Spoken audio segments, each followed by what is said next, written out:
अस्सलाम वालेकुम मोहतरम नाज़रीन गिरामी। आज की इस इंटरेस्टिंग वीडियो में सबसे पहला सवाल तो ये है, बंदा ये आपके सामने है तो हिंदू, लेकिन ये ईसाइयों की किताबें ले आके खड़ा हो गया और बोला कि आप कहते हो कि अल्लाह का बेटा नहीं है और हज़रत ईसा अलैहिस्सलाम अल्लाह के बेटे नहीं हैं। ज़रा लॉजिक सुनिएगा, आगे भागे, वीडियो को छोड़े नहीं। तो मैं आपको लिखा हुआ दिखाता हूँ, इनकी डिबेट चलती है, लेकिन अगला जो सवाल है वो और भी ज़्यादा बेहतर है कि भई सब मज़ाहिब मानते हैं कि अल्लाह एक है, तो फिर इस्लाम को क्यों फ़ॉलो करें? ये सुनकर लोग खामोश भी हो गए। डॉक्टर ज़ाकिर नाइक ने लॉजिक के ज़रिए वार किया, एक सवाल और सारा फ़लसफ़ा ही पलट के रख दिया। अगर सब मज़ाहिब एक खुदा मानते हैं तो फिर इस्लाम क्यों? ये एक टॉपिक था, ये दलील पहले कभी किसी ने दी नहीं है मुझे लगता है, और जो बातें मैं लेके आया हूँ वीडियो के आखिर में वो भी आप सुनेंगे तो आपको मजा आएगा। 10 लॉजिकल बातें हैं जिनसे हमें मानना पड़ेगा कि इस्लाम को ही फॉलो करना है, बाकी तमाम मज़ाहिब को हमने फॉलो नहीं करना है। आइए देखते हैं, वीडियो को लाइक करें, चैनल को सब्सक्राइब करें, वीडियो को व्हाट्सएप पे जरूर शेयर करें, कमेंट करके बताइएगा वीडियो कैसी लगी। आइए देखते हैं। और हाँ, सवाल जो है वो इंग्लिश में है और जवाब वैसे ही नॉर्मल डॉक्टर जाकिर नायक साहब का उर्दू में है, याद रखिएगा। It had a good impact on people, as well as the preaching mood that you carried about the Supreme Lord, that is Allah, is most praiseworthy. This is what the society really needs today. But as of some things which I heard from you, there were many questions, but I'll ask one as of the formality is considered. You said that. Brother, please may I know your name, brother? Oh, sorry.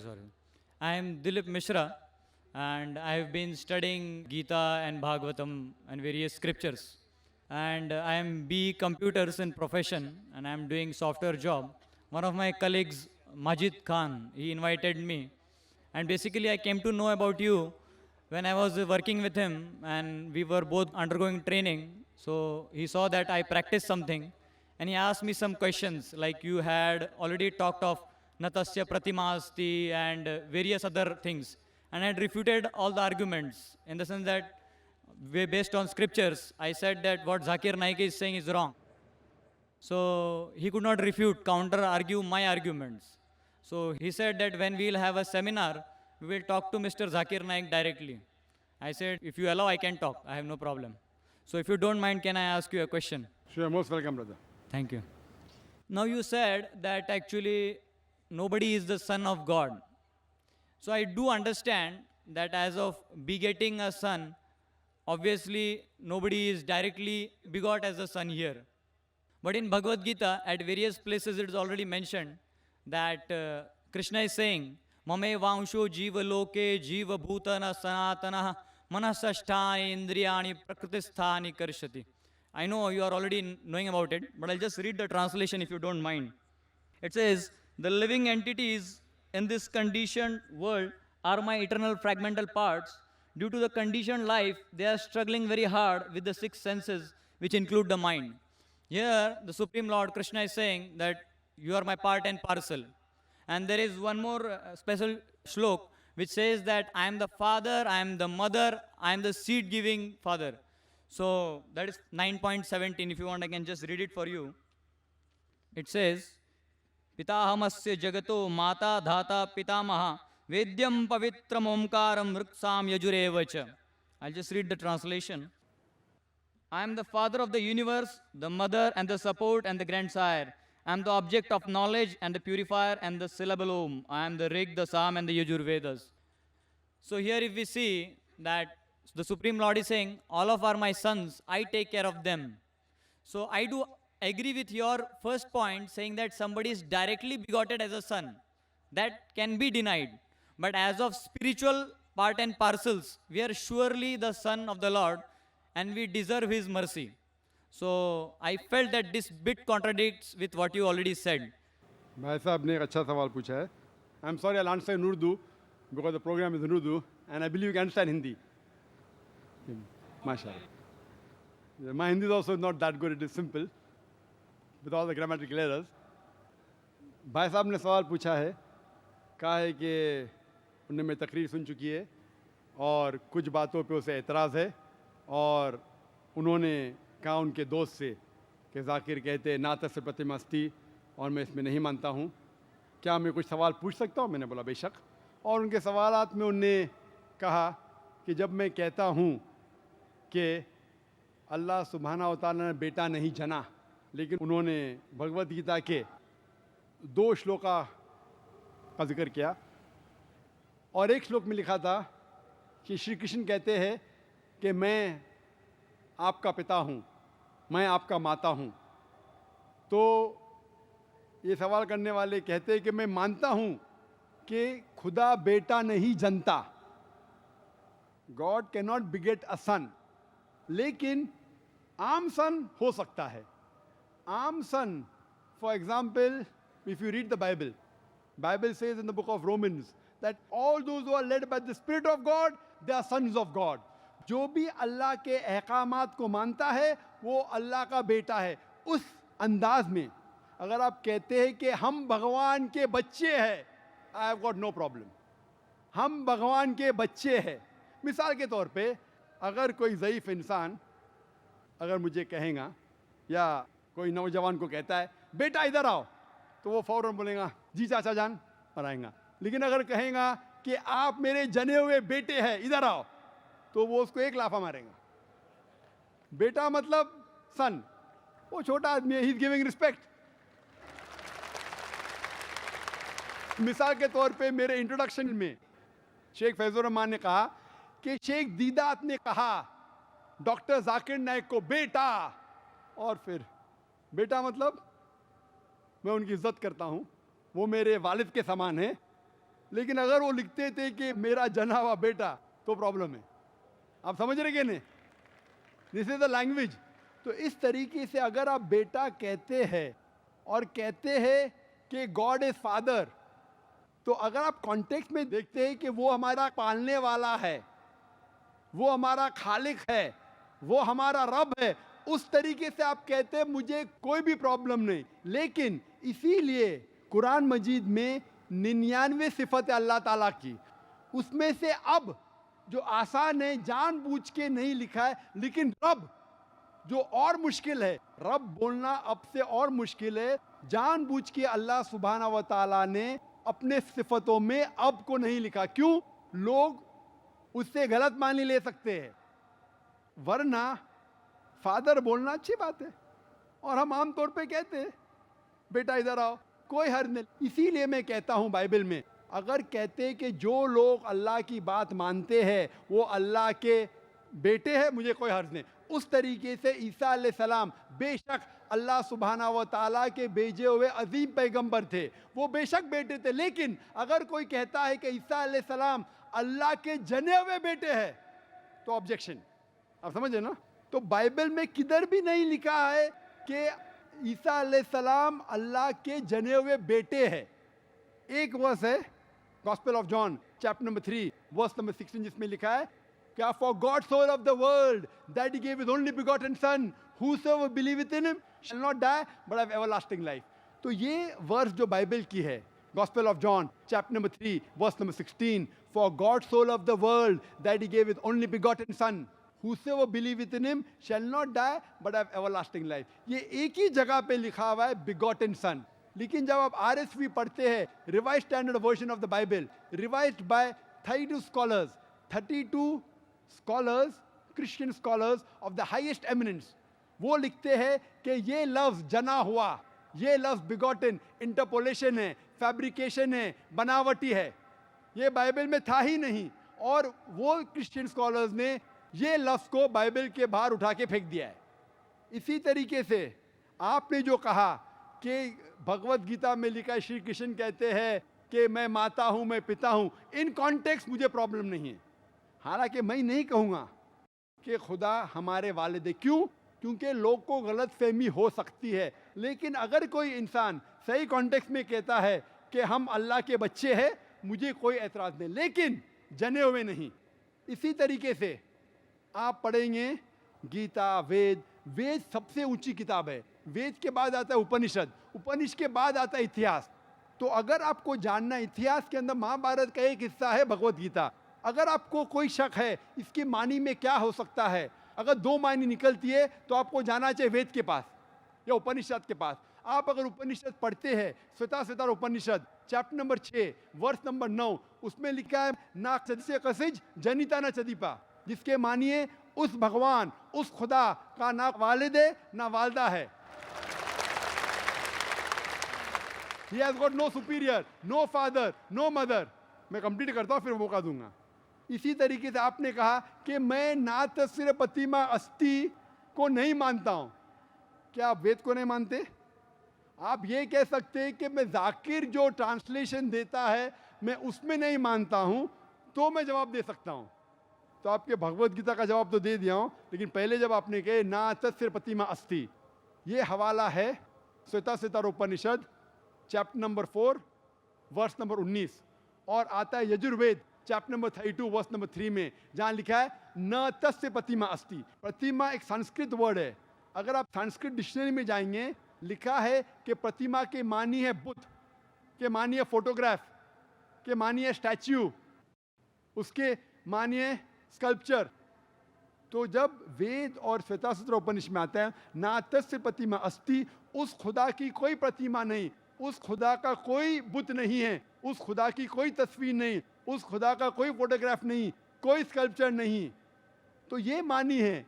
अगर आपको संस्कृत नहीं पता है तो आपको जाना चाहिए Sanskrit dictionary में, और हमारे इस्लामिक रिसर्च फाउंडेशन में अल्हम्दुलिल्लाह संस्कृत डिक्शनरी है। फिर हम कह सकते हैं कि मानी में आप मानते कि नहीं मानते। तो इसीलिए कुरान में लिखा है सूरह नहल में सूरा नंबर 16 आयत नंबर 43 में, और सूरह अंबिया में सूरा नंबर 21 आयत नंबर 7 में, फस्अलू अहल ज़िक्री इन कुंतुम ला तालमून। अगर आपको नहीं पता है तो उससे पूछिए जो इस मैदान का माहिर है।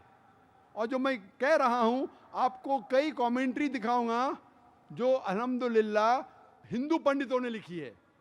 आप अगर आर्य समाज की किताब पढ़ेंगे तो जो मेरी तकरीर है वो खुद मैं अपने जहन से नहीं कहता हूं, मैं तहकीक करता हूं और हवाला भी देता हूं। वो अलग बात है कि आपको इल्म नहीं होगा संस्कृत का, इसीलिए आप इस बात में नहीं मानते। I hope that answers the question brother. Yeah, I would like to continue if you don't mind. First part, what you said was that we all are sons of God. If we say that, there is no harm. And as of saying that we are begotten sons of God, that is not accepted, and that is true. So my kind request is that when you speak, because when you said, people carry this in their mind, that anyone who says that you are sons of God, the Muslim community will oppose. So that will just create a disharmony without understanding the context. So that was my concern. Just hold on. There is never a disharmony, brother. If you say we are children of God, most Muslims will not object. They only object when a Christian says that Jesus is son of God, peace be upon him, because we know the context. We object when you take a deity's name and say that this deity is the son of God. Most Muslims will not object if you say that the human beings are children of God. I don't know any. So what? Because we know the context. That's the reason, brother, when you ask a question, you should realize, in general terms, son means begotten son. It is a dual meaning. When we use son, it's just in context. So therefore, we are very careful. We don't want anyone to misunderstand. हम ये नहीं चाहते कि गलत फहमी हो, इसीलिए हम जानबूझ के ये भी नहीं कहते कि हम बेटे हैं खुदा के, वो बिल्कुल गलत हो जाएगा।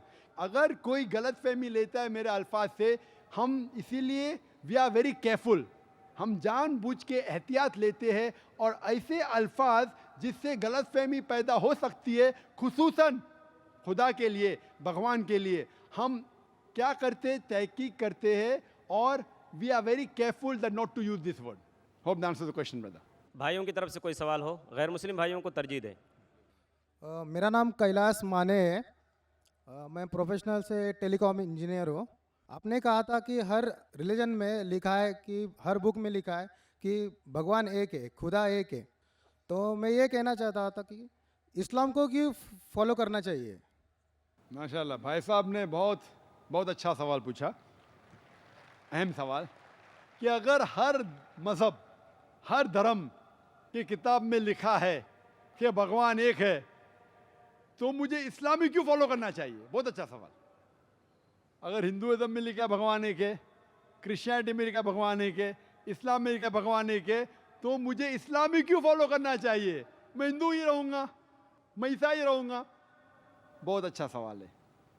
मैं ये कहना चाहता हूँ कि जिस तरीके से मैंने तकरीर की थी चंद साल पहले 1993 में इसी कैंपस में, Quran and modern science, Quran और जदीद साइंस, और उसके ज़रिए मैंने ये साबित किया कि कुरान अल्लाह की आखिरी किताब है। अगर आप इस साइंस से दूसरी मज़हब की किताबों को जांचते हैं तो बाकी मज़हब की किताब इस साइंस के टेस्ट पे नहीं उतरते हैं। लेकिन हम ये कहते हैं कि अल्लाह सुब्हाना व तआला ने कई किताबें नाजिल की है। अल्लाह सुब्हाना व तआला ने कई किताबें नाजिल की, नाम से सिर्फ 4 का जिक्र है कुरान मजीद में, तौराह, ज़बूर, इंजील और कुरान। तौराह वो वही है जो मूसा अलैहिस्सलाम पे नाजिल की थी। ज़बूर वो वही है, वो किताब है जो दाऊद अलैहिस्सलाम पे नाजिल की गई थी। इंजील वो किताब है जो ईसा अलैहिस्सलाम, Jesus Christ peace be upon पे नाजिल की गई थी। और कुरान मजीद आखिरी किताब है जो आखिरी पैगंबर मोहम्मद सल्लल्लाहु अलैहि वसल्लम पे नाजिल की गई थी। लेकिन कुरान मजीद में ये भी लिखा है सूरह रअद में, सूरा नंबर 13 आयत नंबर 38 में, कुल्ल अजलिन किताब, और हर दौर में हमने किताब नाजिल की है। यानी अल्लाह ताला ने बहुत से किताबें नाजिल की है, सिर्फ 4 का जिक्र है। लेकिन जितने भी किताबें कुरान मजीद के पहले नाजिल हुई थी वो सिर्फ एक ग्रोह के लिए नाजिल की गई थी और एक वक्त के लिए नाजिल की गई थी।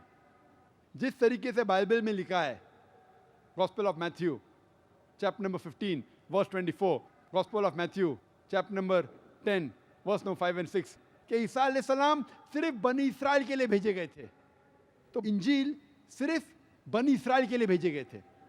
उसी तरीके से जितने भी किताबें, जितने भी पैगंबर मोहम्मद सल्लल्लाहु अलैहि वसल्लम के पहले या कुरान के पहले नाजिल की गई किताब, वो सिर्फ एक महदूद वक्त के लिए थे और एक ग्रोह के लिए था। लेकिन क्योंकि कुरान मजीद आखिरी कलाम है अल्लाह सुब्हानहू व तआला की और मोहम्मद सल्लल्लाहु अलैहि वसल्लम आखिरी पैगंबर है, वो सिर्फ मुसलमानों के लिए नहीं भेजे गए थे, सिर्फ अरबों के लिए नहीं भेजे गए थे। कुरान मजीद में लिखा है सूरह इब्राहिम में सूरा नंबर 14 आयत नंबर 52 में, 52 में, सूरह इब्राहिम सूरा नंबर 14 आयत नंबर 1 में, सूरह अज़्ज़ुमर सूरा नंबर 39 वर्स नंबर 41 में, सूरह बकरा में सूरा नंबर 2 आयत नंबर 185 में, कि कुरान मजीद सारी इंसानियत के लिए नाजिल किया गया है। और मोहम्मद सल्लल्लाहु अलैहि वसल्लम सिर्फ मुस्लिम या सिर्फ अरबों के लिए नहीं भेजे गए थे। कुरान मजीद में जिक्र आता है सूरह अंबिया में सूरा नंबर 21 आयत नंबर 107 में, वमा अरसलना का इल्ला रहमत लिल आलमीन, कि हमने मोहम्मद सल्लल्लाहु अलैहि वसल्लम को नहीं भेजा लेकिन सारी इंसानियत के लिए, सारे आलम के लिए और सारे जहां के लिए। तो ये कहना है कि जितने भी किताबें पहले आई, अल्लाह का पैगाम एक ही था, अल्लाह एक है। अल्लाह के पैगंबर अनेक थे लेकिन उनका अहम पैगाम एक ही था कि अल्लाह एक है और हम उसी की इबादत करें। लेकिन वक्त जाने के वजह से जितने भी पहले किताबें नाजिल की गई थी वो वक्त उनमें मिलावट आने लगी।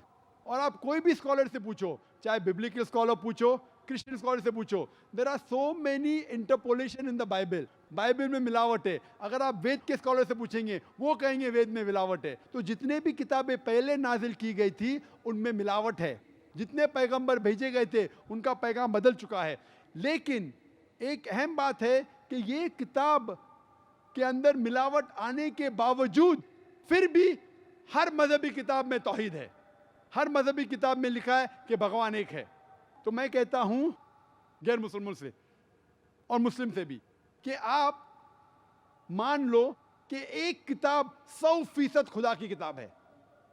कोई भी शख्स, कोई भी इंसान जो खुदा में मानता है उसे कोई भी एतराज़ नहीं होगा मानने के लिए कि एक किताब 100% खुदा की किताब है। हिंदू कहेगा वे 100% खुदा की है, क्रिश्चियन कहेगा बाइबल 100% खुदा की है, मुसलमान कहेगा कुरान 100% खुदा का है। No problem. तो मैं कहता हूं जो भी चीज़ ये मज़हब की किताबों में यकसा है वो चीज़ पे हम अमल करें। और जब हम तहकीक करते हैं यकसानियत मिलती है कि खुदा एक है। दूसरी यकसानियत मिलती है कि सब किताबों में लिखा है कि आखिरी पैगंबर आने वाले हैं, उनका नाम है मोहम्मद सल्लल्लाहु अलैहि वसल्लम। आप बाइबल पढ़ेंगे, बाइबल में लिखा है book of Deuteronomy chapter number 18 verse number 18 में, book of Deuteronomy chapter number 18 verse number 19 में, song of Solomon chapter number 5 verse number 16 में, in the book of Isaiah chapter number 29 verse number 12, ये Old Testament है। New Testament पढ़ेंगे, लिखा है gospel of John chapter number 14 verse number 16, gospel of John chapter number 15 verse number 26, gospel of John chapter number 16 verse number 7, gospel of John chapter number 16 verse number 12 to 14। मैं कह सकता हूँ कितने हवाले Bible में जिसमें लिखा है कि आखिरी पैगंबर आने वाले मोहम्मद सल्लल्लाहु अलैहि वसल्लम है। उसी तरीके से हम जब हिंदू मज़हब की किताबों का मुताला करते हैं, उसमें लिखा है भविष्य पुराना पर्व 3 खंड 3 अध्याय 3 श्लोकास 5 से 8 तक, भविष्य पुराना पर्व 3 खंड 3 अध्याय 3 श्लोकास 10 टू 27। इसमें लिखा है कि आखिरी पैगंबर मोहम्मद सल्लल्लाहु अलैहि वसल्लम आने वाले हैं। इसी तरीके से आप पढ़ेंगे Yajurveda chapter number 21 verse number 31, Yajurveda chapter number 21 verse number 55। आप अगर पढ़ेंगे कुंटब सुक्ता Atharvaveda book number 20 hymn number 127 verse number 114 में लिखा है मोहम्मद सल्लल्लाहु अलैहि वसल्लम आने वाले। और मैं 100 से ज़्यादा हवाले दे सकता हूँ सिर्फ हिंदू मज़हब की किताबों में जिसमें लिखा है मोहम्मद सल्लल्लाहु अलैहि वसल्लम पे अमल करो, मोहम्मद सल्लल्लाहु अलैहि वसल्लम आखिरी पैगंबर है। आप अगर कल की पुराना पढ़ेंगे, उसमें लिखा है कल की अवतार आखिरी पैगंबर, उसका नाम है मोहम्मद सल्लल्लाहु अलैहि वसल्लम। उसकी माँ का नाम लिखा है सुमति, सुमति की मानी अमन, अरबी में ट्रांसलेट करेंगे आमिना, जो मोहम्मद सल्लल्लाहु अलैहि वसल्लम के माँ का नाम था। उसमें लिखा है कि इस कल के अवतार के वालिद का नाम है विष्णु यास। विष्णु यास मीन्स खुदा का बंदा, ट्रांसलेट करेंगे अरबी में अब्दुल्ला, वो था नाम मोहम्मद सल्लल्लाहु अलैहि वसल्लम वालिद का। लिखा गया है कि वो पैदा होंगे ऐसे शहर में जिसका नाम है अमन, जो मक्का है। वो पैदा होंगे उस ग्रोह में जो चीफ होंगे मक्का के। और आप जानते हैं मोहम्मद सल्लल्लाहु अलैहि वसल्लम कुरैश में पैदा हुए थे। उसमें लिखा है कि ये कल के अवतार आखिरी पैगंबर होंगे। इसमें लिखा है कि ये कल के अवतार सारी इंसानियत के लाएंगे। इसमें लिखा है कि ये कल के अवतार के 4 करीब दोस्त होंगे, 4 खुलफा राशिदीन, हज़रत अबू बकर, हज़रत उमर, हज़रत उस्मान, हज़रत Ali, may Allah be pleased with them all। इस तरीके से डिटेल लिखा है कि वो 12वीं तारीख माधव में पैदा होंगे, जो 12वीं रबी अव्वल है। उनको बशारत होंगी, सबसे पहली बशारत होंगी एक गार में, एक केव में, वो है गारे हीरा। और वो बाद में माइग्रेट करेंगे नॉर्थवर्ड और वापस आएंगे। हम जानते हैं मोहम्मद सल्लल्लाहु अलैहि वसल्लम मक्का से जाते मदीना, नॉर्थवर्ड वापस आते। मैं फुल एक तकरीर करने वाला हूँ लखनऊ में 2 हफ्ते बाद, मोहम्मद सल्लल्लाहु अलैहि वसल्लम हिंदू मज़हब की किताबों में। तो मैं आपको कहता हूं, अगर आपको अच्छा हिंदू बनना है तो आपको एक खुदा में मानना पड़ेगा, नात से प्रतिमा अस्ति, उस खुदा की कोई प्रतिमा नहीं, उस खुदा का कोई बुत नहीं, उस खुदा की कोई तस्वीर नहीं, उस खुदा का कोई स्टैचू नहीं। आपको मानने पड़ेगा कि आखिरी पैगंबर मोहम्मद सल्लल्लाहु अलैहि वसल्लम है। आपको मानने पड़ेगा कि जो तालीमात ये आखिरी पैगंबर देंगे उसके ऊपर अमल करने पड़ेगा। तो मैं कहता हूँ आप अच्छा हिंदू बनो, अच्छा हिंदू बनेंगे और उसके ऊपर अमल करेंगे, आपको अच्छा मुस्लिम बनना ही पड़ेगा। इसी तरीके से एक अच्छा क्रिश्चियन को अगर क्रिश्चियन बनना है, उसको एक खुदा में मानना पड़ेगा। उसको मानना पड़ेगा ईसा अलैहिस्सलाम खुदा नहीं, उसे मानना पड़ेगा आखिरी पैगंबर मोहम्मद सल्लल्लाहु अलैहि वसल्लम है। और वो ऑटोमेटिकली, आपको अगर मुस्लिम नाम से नफरत है तो मुस्लिम नाम मत लो, लेकिन आप अपनी सारी ख्वाहिशें अल्लाह और अल्लाह के आखिरी रसूल मोहम्मद सल्लल्लाहु अलैहि वसल्लम के हिसाब से चलो और आप सबसे अच्छे इंसान बनेंगे। इंशाअल्लाह जरूर अच्छा हिंदू तो बनूंगा। भाई साहब, मैं आपसे पूछना चाहता हूं, आप अच्छा हिंदू बन के सही मुसलमान बनना चाहते हैं कि नहीं? आज आप अगर सच्चे हिंदू है और अपने हिंदू धर्म की किताबों में अमल करना चाहते हैं, मैंने इतने हवाले दिया, तो आप मानते हैं कि खुदा एक है? आप मानते हैं कि नहीं मोहम्मद सल्लल्लाहु अलैहि वसल्लम आखिरी पैगंबर है? मैं जानना चाहता हूं आपसे, हाँ आप मानते हैं कि अल्लाह एक है, खुदा एक है? हाँ मानता हूँ। मानते हैं कि नहीं? हाँ मानता हूँ। मानते। आप मानते हैं कि मोहम्मद सल्लल्लाहु अलैहि वसल्लम आखिरी पैगंबर है? हाँ सर, आप आपने कहा मानते कि कल की अवतार आखिरी पैगंबर मोहम्मद सल्लल्लाहु अलैहि वसल्लम है कि नहीं? सर मैं अभी पढ़ूंगा। बिल्कुल सही। अब पढ़ के अगर मुतमईन होंगे तो फिर मानेंगे कि नहीं? हाँ मानेगा। कितना वक्त चाहिए आपको? 1 दिन चाहिए तो कल पढ़ सकते, 2 दिन चाहिए तो परसों पढ़ सकते। 2 दिन 2 दिन। अच्छा, परसों मैं आपका इंतजार करूंगा इंशाल्लाह। ठीक है सर। तो नाज़रीन इकरामी, ये थी आज की इंटरेस्टिंग वीडियो। 2 सवाल बड़े अहम आए हैं। एक ये कि अल्लाह ताला जो है वो अल्लाह ताला का बेटा है, नाउज़ुबिल्लाह, ईसाइयों का अकीदा है।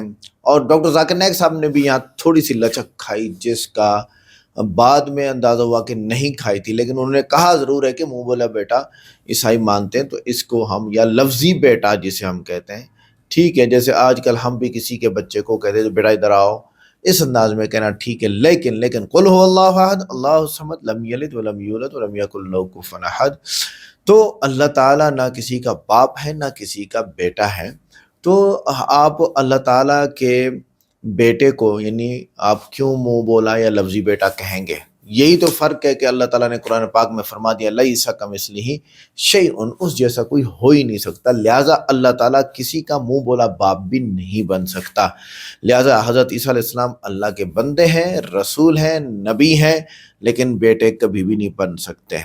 एक बात यह, अच्छा, इस्लाह का नुक्ता यहाँ पर यह है कि हकीम यानी मुंह बोला बेटा, बेटा इधर आओ फलां फलां, इंसान को अल्लाह की सिफ़ात देना, इंसान को अल्लाह की सिफ़ात देना या इंसानी सिफ़ात अल्लाह को देना, ये शिर्क है, ये गलत है।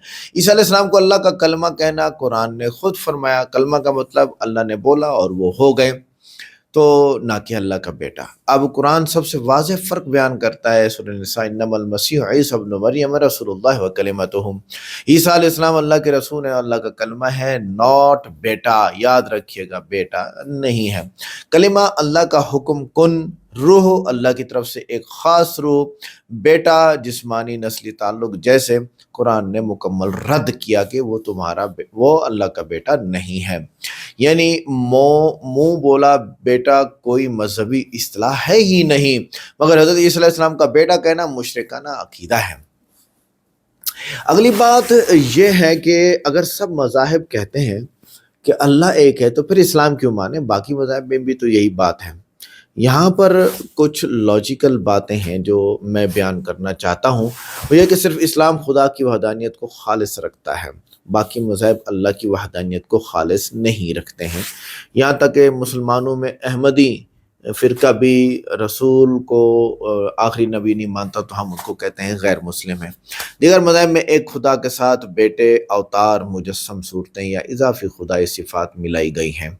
कोई कहता है कि ईसा अलैहिस्सलाम अल्लाह के बेटे हैं, कोई कहता है कि ये फ़लाँ शख्सियत, जैसे हिंदू कहते हैं ये अवतार हैं, और कोई कहता है कि ये मुजस्सम सूरतें हैं, यानी अल्लाह ने अपनी सूरतें ज़मीन पर भेजी हैं, और नौज़ुबिल्लाह या फिर इज़ाफ़ी खुदाई सिफ़ात उनको दी जाती। इस्लाम वाहिद दीन है जो कहता है कि अल्लाह एक है, अहद है, यकता है, बेशरीक है, उसका कोई शरीक नहीं। इस्लाम का खुदा ला शरीक है, इस्लाम का मौक़िफ़ कि खुदा ला शरीक है, कोई शरीक, बेटा, अवतार नहीं। सूरह इखलास जैसी तौहीद दुनिया की कोई किताब इसमें है ही नहीं। आखिरी दीन है, पिछले अदियान के बदले जाने के बाद अल्लाह की आखिरी हिदायत है, इसलिए भी हम इस्लाम को फॉलो करेंगे कि अल्लाह ताला की तरफ से आए हुए तमाम मज़ाहिब में आखिरी मज़हब अल्लाह के यहाँ इस्लाम है। और चौथी बात यह है कि कुरान वाहिद आसमानी किताब है जो 1400 साल से आज तक बग़ैर तब्दीली के महफूज है। ऐसी किताब को आपको फॉलो करना पड़ेगा, क्योंकि आपने खुद कहा कि हम क्यों माने इस्लाम को। आगे, कुरान दुनिया की वाहिद मजहबी किताब है जो बराह रास्त अल्लाह का कलाम होने का दावा करती है कि कुरान अल्लाह का कलाम है। बाकी किताब में तो अल्लाह का कलाम है ही नहीं, वो दावा भी नहीं करती हैं। हम भी कहते हैं कि तौरात, इंजील, ज़बूर भी बदल चुके हैं, तो वो भी अल्लाह का कलाम नहीं है। हाँ, उतरे अल्लाह का कलाम थे। कुरान में साइंस, तारीख़, अखलाकियात और आखिरत का मुकम्मल हम आहंग तालीम है। तो इस वजह से भी आपको इस्लाम को फॉलो करना चाहिए। अच्छा, इस्लाम नबी के अमल को बतौर बेस्ट मॉडल पेश करता है, बाकी मज़ाहिब नहीं करते। अच्छा, फिर आगे 10वां जो सबसे मजबूत जवाब यहाँ मैं देने जा रहा हूँ, अगर सब मज़ाहिब खुदा को मानते हैं तो वो भी इस्लाम के मुताबिक होना चाहिए, क्योंकि इस्लाम खुदा की असल खालिस तौहीद की तालीम देता है। बिल्कुल ऐसे जैसे पानी बहुत जगह मिलता है, लेकिन खालिस पानी एक ही जगह से मिलता है। अगर आप देखें ना इन चीज़ों को, तो सारी की सारी बातों से ये पता चला कि आपको सिर्फ़ और सिर्फ़ इस्लाम ही फॉलो करना पड़ेगा। जैसे कि अल्हम्दुलिल्लाह सुम्मा अल्हम्दुलिल्लाह, अल्लाह की तौफीक से मैं मुस्लिम हूँ। काश आप भी मुस्लिम होते। जो मुस्लिम देख रहे हैं वो कमेंट करें, बताएं कि हमने कैसी बात की है। वीडियो को लाइक करें, चैनल को सब्सक्राइब करें, वीडियो को व्हाट्सएप पे ज़रूर शेयर करें, कमेंट करके बताइए वीडियो कैसी लगी। मिलते हैं नेक्स्ट वीडियो में। अस्सलाम वालेकुम।